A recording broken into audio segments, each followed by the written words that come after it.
The crowd favorite is back with the brand new Realme GT Neo 3.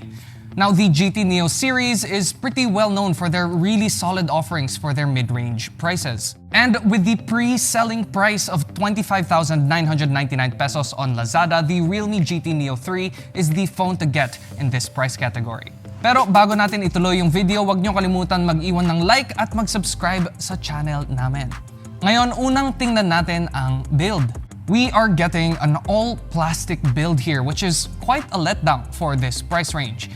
But don't get me wrong, the build is still top tier for a plastic phone. It really feels solid in the hand, and to the inexperienced, they can easily mistake this for glass and metal. The nitro blue colorway really helps sell this premium look though, really reminding us of the iconic Dodge Viper aesthetic. A little design choice I really appreciate is the centered volume rockers, making it really easy to adjust volume without hand gymnastics.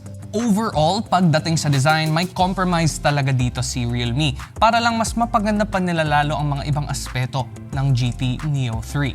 And that is definitely true for the display. We are getting a top-of-the-class AMOLED screen here. This 6.7-inch screen is more than enough real estate for multimedia consumption, and it also has all the bells and whistles like a 120Hz refresh rate and HDR10+ support for an uncompromised visual experience. But when it comes to audio, you do feel that they compromise just a little bit, with the bottom speaker being noticeably louder than the earpiece.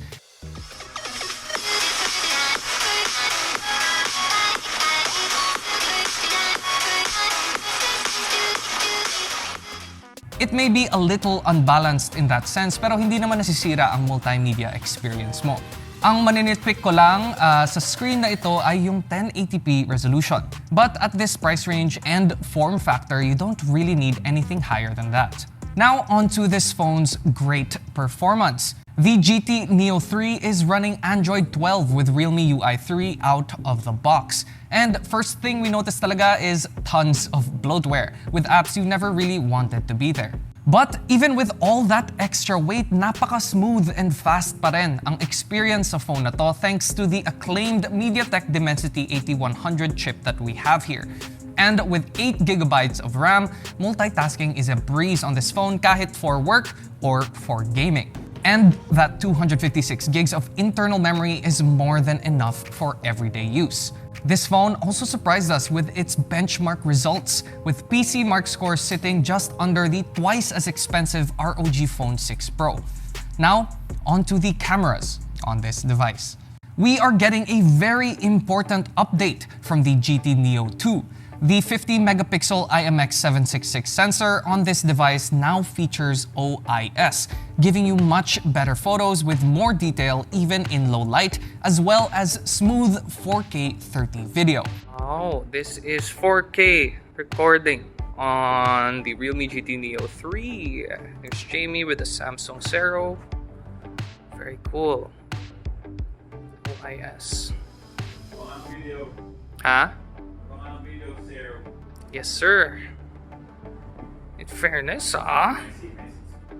damn, the studio is quite messy. This is not bad. The other cameras we're getting here is an 8-megapixel ultra-wide, a 2-megapixel macro, and a 16-megapixel selfie that also supports gyro EIS for super smooth electronic stabilization.